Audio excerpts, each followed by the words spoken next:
ଧନୁଯାତ୍ରା ନୁହେଁ କପଟ ଯାତ୍ରା ରଚିଅଛି ମାମୁ କଂସ। କୂଟ କପଟ କରି କୃଷ୍ଣ ବଳରାମେ ସତେ କରିବେ କି ନାଶ। ଯେତେ ବି ରାକ୍ଷସ ମରିସାରିଛନ୍ତି କଂସ ପଠାଇଥିଲା ଯେତେ। ମାରିବା ପାଇଁକି କୃଷ୍ଣ ବଳରାମେ ନିଜେ ମଲେ କୃଷ୍ଣଙ୍କ ହାତେ।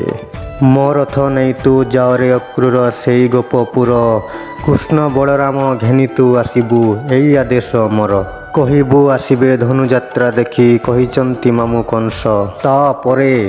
ତାପରେ ମାରିକି କୃଷ୍ଣ ବଳରାମେ ପୂର୍ଣ୍ଣ କରିବି ଅଭିଳାଷ। ନେଇଅଛି ବନ୍ଦୀଶାଳାରେ ପାପୀ କଂସ କେତେ ଶିଶୁଙ୍କ ଜୀବନ। ଜଣାଯାଏ ବିଳମ୍ବ ନାହିଁ କଂସାସୁରଙ୍କ ମରଣ। ମଣିଷ ରୂପରେ ଜନ୍ମ ନେଇଛନ୍ତି ସତେ ସ୍ୱୟଂ ନାରାୟଣ। ଦେଖିଲା କଂସ ସ୍ୱଚକ୍ଷୁରେ ଅକୁର ସଙ୍ଗତେ ବଳରାମ କୃଷ୍ଣ। ସେଇଠୁ ସରିଲା ପାପୀଙ୍କର ଦିନ ତଳେ ପଡ଼ିଗଲା ପ୍ରାଣ। ଜୟ ମା ସରସ୍ୱତୀ। ନମସ୍କାର ଆପଣମାନଙ୍କୁ ମୋର ଆର ଗୋଟେ ଭିଡ଼ିଓରେ ସ୍ୱାଗତ। ବଡ଼ଗଡ଼ ଧନୁଯାତ୍ରା ଚାଲିଛି ସେଥିଲାଗି ମୋର এই কবিতা। এই ছোটিয়া কবিতা যদি ভাল লাগিলে আপনার লাইক করুন, কমেন্ট করুন, শেয়ার করুন। ধন্যবাদ। নমস্কার।